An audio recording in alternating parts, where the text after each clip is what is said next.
Hello and welcome back. This is part 2 of your beginning did not start on social media and it will not end on social media. I know you're like, weren't you just in the library? Yeah, I purposely did this. Why did I purposely do this? Because it ties into your beginning does not begin on social media and it doesn't end on social media. So your life does not revolve around social media. There is a life that you have outside of social media. A lot of times what's happening now is people getting so stuck in being inside or even outside and on their phone and just doing all those things that they forget that there is a beautiful life and there's a beautiful earth that is waiting on us to discover new things. There are beautiful friendships that are waiting on us to just get out and be around each other. Social media should not rule your life, and it shouldn't be your lifestyle. See, there's something inside of you that is pulling you to understand that there's a life that you need to explore. And you can't do that just by being on social media all the time. It is not your beginning and it is not your end and it isn't your lifestyle. So what are we going to do today? I want you to get out and do something very exciting. Do something exciting, something that you've never done before. How about just leaving your phone at home for a while? Leaving your phone, if you can't leave it at home, leave it in your car and just get out and take a walk without all the noise of social media. Guys, I'm telling you, something beautiful happens when you leave your phone behind, when you don't get on social media for an hour, for 2 hours, for a whole entire day, for a whole entire week, for months. Something happened to me when I did that. A couple of years ago, in 2024, I had to go into the hospital. I had surgery. I had a gallbladder attack, so I had to have a gallbladder removal. So for 3 months, I turned off my phone and put it on silent so it didn't vibrate. I didn't get any ringtones, none of that stuff. I didn't get any notifications. And I purposely did that because I was in so much pain. I was like, oh my God, it was like the notifications and the ringing of the phones and all that stuff was causing more pain, like seriously. And so I turned it off. Matter of fact, I would leave it away from me and stuff. I would only check it because my mom's older and I do have children. So I would only check it to see if some of them had called me, but I wasn't conscious of checking it all the time or hearing the notifications, right? So I left it off and this went on for months. I just would check it. And so then it kept going on for months and months. Even still now, I don't check it like that. And I still have it on silence because I don't like the ringtones. And I was inquiring of the Lord. I'm like, God, why do I not want to even touch it like that? Why do the ringtones bother me? Why do the notifications bother me? And he started ministering to my heart about these sounds and these tunes and all this stuff was never meant for us to have this as a lifestyle. We're not equipped to handle all this stuff. We're just not. And I know a lot of people will disagree. It's like, well, what does the sound have to do? It does. Our body responds to frequency, and I can prove it to you. When you go to the doctor, especially us women, we know this like never before. When you go to the doctor and they give you an ultrasound, when you go to get an echocardiogram, all these grams, all this stuff is sound stimulating. And why? Because our body responds to it. The word declares in the word. Remember, I told you, I call it the ancient passion letters. It says, in the beginning was the word, and the word was with God, and the word was God in the beginning, and God spoke over. So that means if he spoke something, that means something had to hear something in order to respond to it. So he spoke, let there be, and something responded. So since we're made in his likeness and image, everything that makes a sound, our body responds to.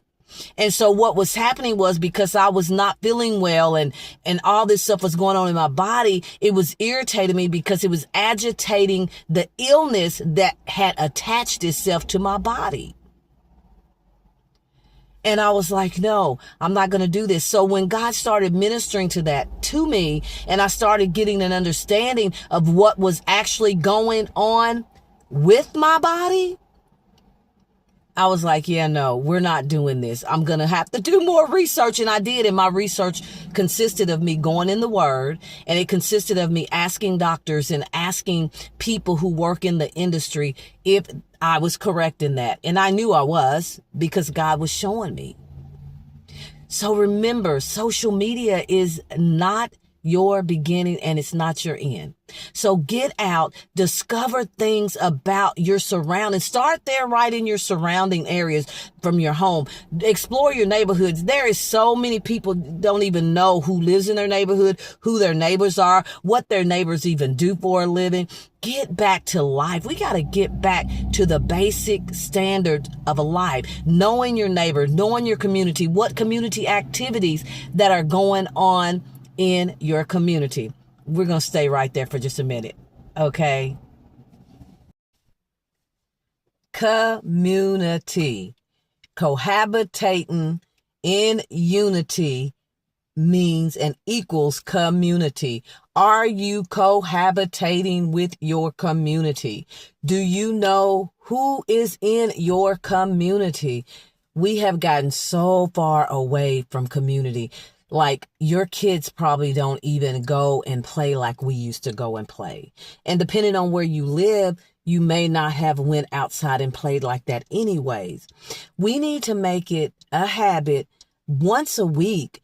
Go into our community. Now, they may respond, they may not respond. It just depends on their culture and what they believe. But I firmly believe in getting to know your community. Wherever I live, I usually go and introduce myself. Sometimes that's welcomed. Sometimes that is not. Sometimes I'm called the crazy lady in the neighborhood. Sometimes I'm not. But I want to know who's in my community. And if something happens, can I rely on you to say, hey, we watched your house. We seen this. Hey, we can get your packages off your porch. Hey, yes, you can borrow a cup of sugar. Where are the days that we're borrowing a cup of sugar, or just going to have coffee or tea at our neighbors, or during the holidays doing a community circle, like someone in your community bakes a certain thing or cook a certain thing, and you go to that house at 1 p.m. You stay there for 30 minutes to an hour, and then you go to the next house, and you make it a habit. Some people are familiar with that. Some people are not,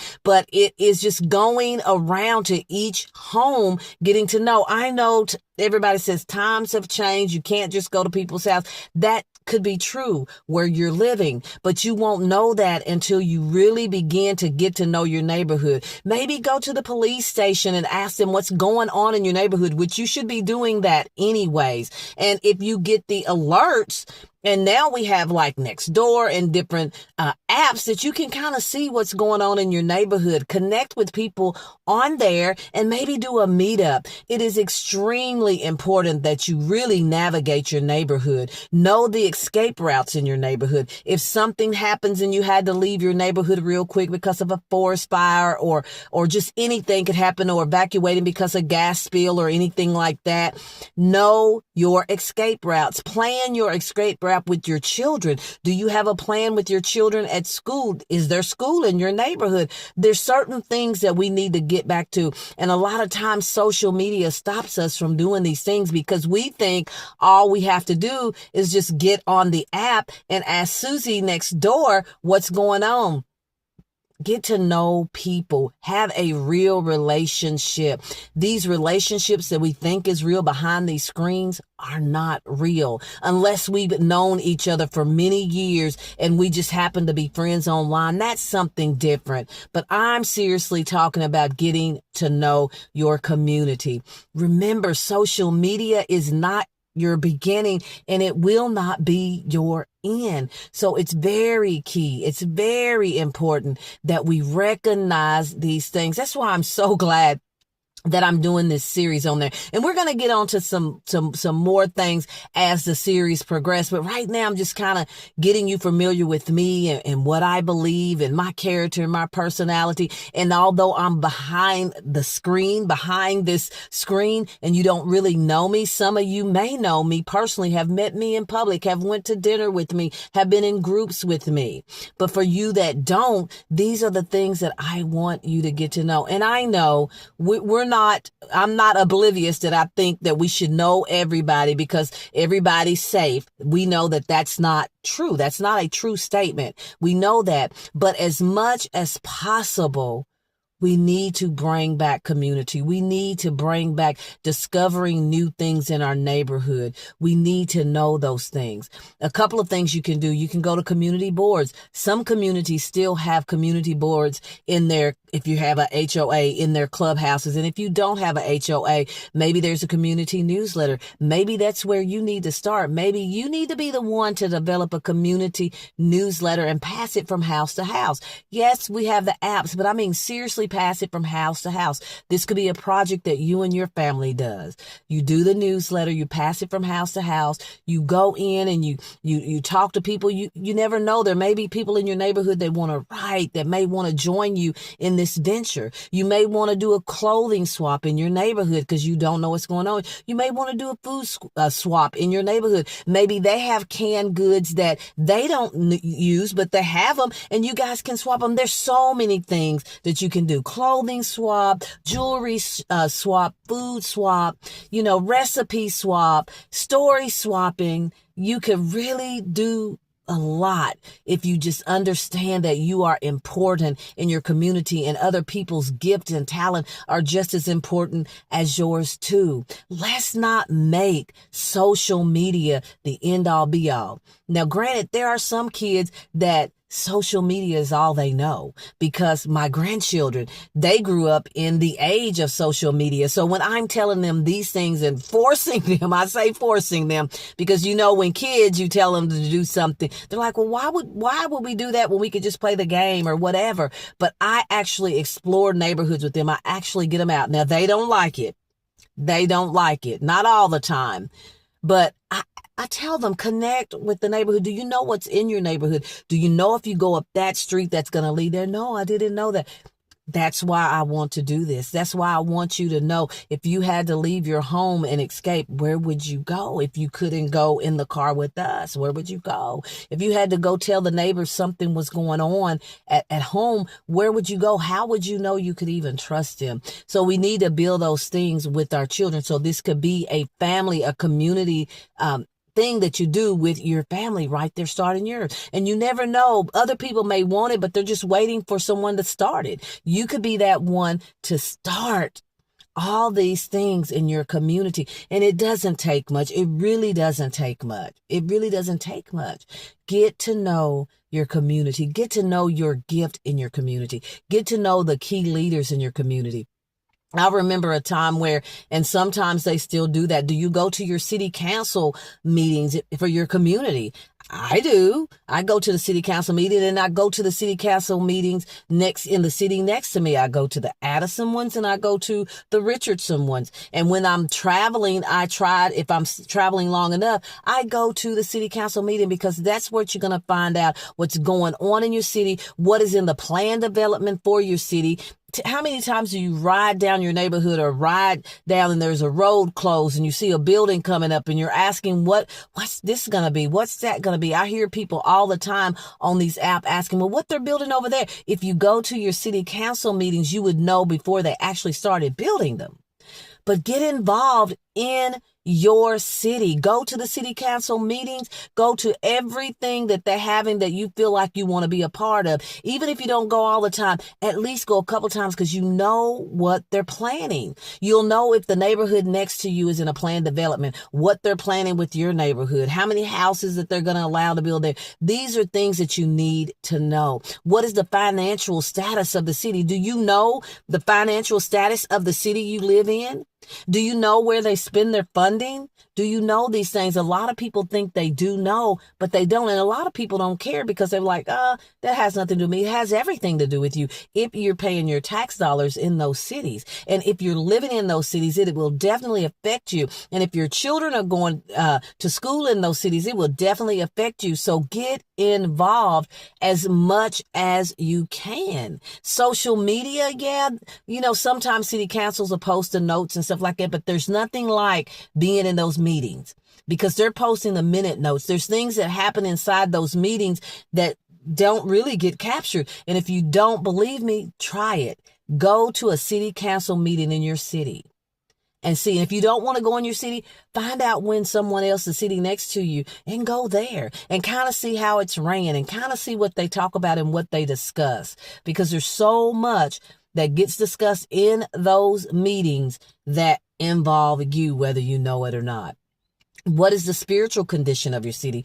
Do you even know what the spiritual condition of your city is? Everyone should know what the spiritual condition of their city is. We really should. We really should. Guys, we're going all in with this because these are the things that get missed on social media. These are the things that I grew up with, knowing these things, knowing these organizations and clubs and things that's getting involved in your city. So I want you to get involved. I want you to be aware of where you are living and where you're at and your part in it. You may find that when you start going to these places, you may find that you really like it and you really want to get involved and you didn't know why A, B, C, and D, and you didn't know why this road wasn't fixed or that bridge wasn't fixed or why they built this or you may be interested in knowing that, and it may change how you view things. I'm telling you, get involved in your community, and I'll see you guys for episode 3 next week. Thank you.